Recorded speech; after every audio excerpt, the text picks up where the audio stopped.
Hey yo yo yo, salut les turfeuses, salut les turfeurs, bienvenue pour un nouveau pronostic de Benoît Requin. Ok, place au pronostic du quintet du vendredi 17 février, direction Cagnes-sur-Mer pour le prix Jean Boileau. Trop attelé, 2925 mètres, 13 partants, réunion 1, course 8, indice de confiance 4 sur 5. Petit retour sur le quintet du jeudi 16 janvier. Alors c'est le 6, mon deuxième cheval de complément qui a joué les troubles fêtes. Pour les VIP, ce jeudi, on a un ticket Quarté des Ordres qui est passé. Alors, et les autres tickets, du coup, je vais pas m'attarder dessus, car les rapports au final, ils étaient pas assez élevés, tout simplement. Ok, c'est parti, on commence le pronostic et on commence avec le numéro 1, Global Warrior. Et on écoute l'entraîneur David Signé. Global Warrior découvrait une tâche compliquée à Agen où il devait rendre 25 mètres. Il est en forme, mais il s'attaque à forte partie. Il n'a pas de bons engagements dans l'immédiat. Il devra bénéficier de circonstances favorables pour accrocher une petite allocation. Bon, ce numéro 1, je ne l'ai pas retenu. Après, bon, question de feeling. Celui qui veut le mettre dans un champ réduit, pourquoi pas. Question de feeling. Le numéro 1, Kiken. On passe au numéro 2, Viscount. Et on écoute David Signé encore, qui nous présente aussi ce numéro 2, Viscount. Viscount devait rendre la distance à Agen et n'a pu se mettre en évidence. Auparavant, il avait prouvé sa forme à 2 reprises. Faute d'engagement favorable, je le présente dans cette épreuve, d'autant que nous sommes sur place. Il n'aura pas la partie facile. Pareil pour ce numéro 2, comme le numéro 1, dans le même cas de figure, c'est-à-dire que je ne l'ai pas retenu, mais après, question de feeling, à vous de voir, dans un champ réduit, pourquoi pas, il n'y a que 13 partants, donc voilà, pourquoi pas. Donc le numéro 2, pareil, Kiken. On enchaîne avec le numéro 3, Dirty Loving, et on écoute Laurent Fresneau. Dirty Loving manquait de compétition en début de meeting et n'a pas toujours été très chanceux ensuite. Il m'a beaucoup plu lors de sa plus récente sortie. Il est venu de l'arrière-garde très bien finir. Alors certes, il affronte de bons chevaux, mais nous sommes sur place et le lot est peu fourni. Il n'est pas hors d'affaire pour la 5e, voire la 4e place. Eh bien, moi ce numéro 3, non plus, je ne l'ai pas retenu. En revanche, la différence pour lui, c'est que c'est mon gros regret, c'est mon cheval de complément en cas de non partant. Voilà, pour moi, si surprise il devait y avoir, ça viendrait en priorité de ce numéro 3. Le numéro 3, Kokai. On enchaîne avec le numéro 4, Forest GD. On écoute Romuald Maurice. Forest GD est en forme et fait bien Cagnes-sur-Mer. Ce n'est pas une non-chance pour prendre une 4e, 5e place à l'issue d'un parcours à l'économie. Alors, moi ce numéro 4, en revanche, je l'ai retenu, mais en bout de combinaison. Le numéro 4, ça donne Dokei. On passe au numéro 5, Choupette Jairi. On écoute Michael Cormy. Choupette Jairi m'a un peu déçu cet hiver à Cagnes-sur-Mer. Elle affiche une excellente condition physique à l'entraînement, mais elle ne confirme pas l'après-midi en course. Il faut dire aussi qu'elle a 11 ans. Elle est bien engagée et je vais la déférer des 4 pieds. Dans cette configuration, elle n'est pas hors d'affaire pour les petites places. Eh bien, ce numéro 5, c'est mon deuxième cheval de complément en cas de non partant. Donc voilà, en cas de défaillance. Après, question de feeling. Question de feeling. Écoute ton cœur, j'ai envie de dire. Voilà, faut y aller au feeling dans la vie, c'est ça, écoute ton cœur. Alors, ce numéro 5, du coup, ça donne Idomenoko Kai. On enchaîne avec le numéro 6, Gangster d'Avanes, et on écoute David Signé. Gangster d'Avanès n'a pas toujours été très chanceux. Ces derniers temps, il s'est retrouvé le nez au vent et aurait pu finir plus près avec de meilleurs déroulements de course. Vendredi, il est bien engagé au premier échelon et confié à David Beckaert, qu'il a déjà mené au succès par le passé. Une place reste à sa portée.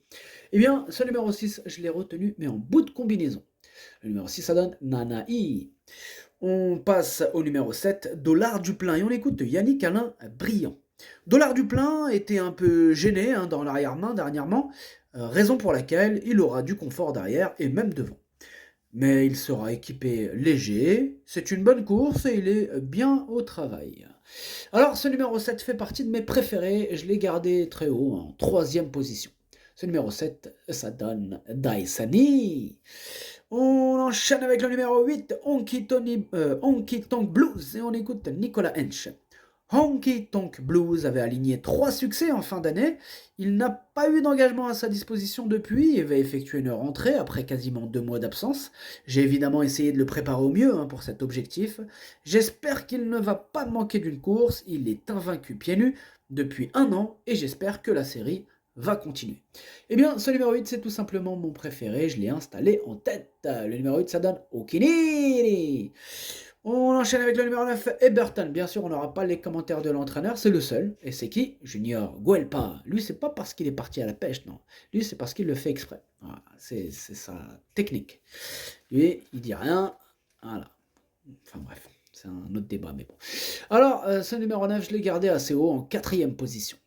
Le numéro 9, ça donne Yomi. On passe au numéro 10, Fakir du Ranch. On écoute Yannick Alain-Briand. Fakir du Ranch est tout le temps à l'arrivée. La dernière fois, je le croyais capable de faire un peu mieux, mais il a été pris de vitesse au démarrage. Il ne va pas être plus mal dans ce genre d'épreuve, aux 25 mètres, à venir sur des chevaux inférieurs en valeur. Il est bien au travail. Ce n'est jamais facile de rendre la distance sur cette piste, mais on espère qu'il rentre dans le quintet gagnant. Eh bien, ce numéro 10 fait tout simplement partie de mes préférés. Je l'ai gardé très haut en 2e position. Le numéro 10, ça donne Watashi no Nibame no Okiniri. On passe au numéro 11, Évariste Dubourg, et on écoute Jean-Marie Roubaud. Évariste Dubourg a pu faire ce qu'il a voulu devant dernièrement, or il n'a pas accéléré quand il aurait fallu. Là, il rend 25 mètres, il va être caché pour finir. Il va rester ferré lors de cet engagement pas des plus favorables. Il court pour une petite place.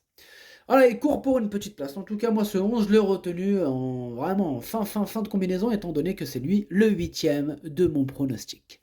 Le numéro 11, ça donne Hati. On passe au numéro 12, Eden Basque, et on écoute Nicolas Hench.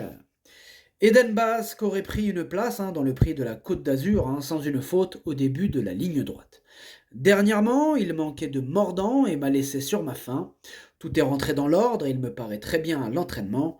Certes, il doit rendre 25 mètres, mais il a l'habitude de rivaliser avec de tels chevaux. Je vous conseille de ne pas le négliger, nous dit Nicolas Hench. Donc, il nous donne un petit conseil, ne le négligez pas. Eh bien, je ne l'ai pas négligé, moi je l'ai gardé en 5e position. Ce numéro 12, ça donne Doi. Et on termine avec le numéro 13, Diablo de Caponnet, et on écoute l'entraîneur Jean-Marie Roubaud. Diablo de Caponnet a très bien couru en dernier lieu, il est parti dernier de son poteau, puis a super bien fini. Là, il est ferré très lourd et vous pouvez l'écarter. Il va avoir ensuite une belle course, corde à droite, où il est beaucoup plus à l'aise à Nîmes. Ce numéro 13, je l'ai écarté. Le numéro 13, ça donne Kake. Le pronostic, ça donne 8, 10, 7, 9, 12, 4, 6. Merci d'avoir suivi cette vidéo. N'hésitez pas à mettre un pouce bleu si la vidéo vous a plu. Vous aidez ainsi grandement la chaîne. Pour accéder à tous mes tickets pour la course du Quintet, rendez-vous directement en description de la vidéo. À jouer avec modération. Bonne chance. Chopez-le-moi. Ciao.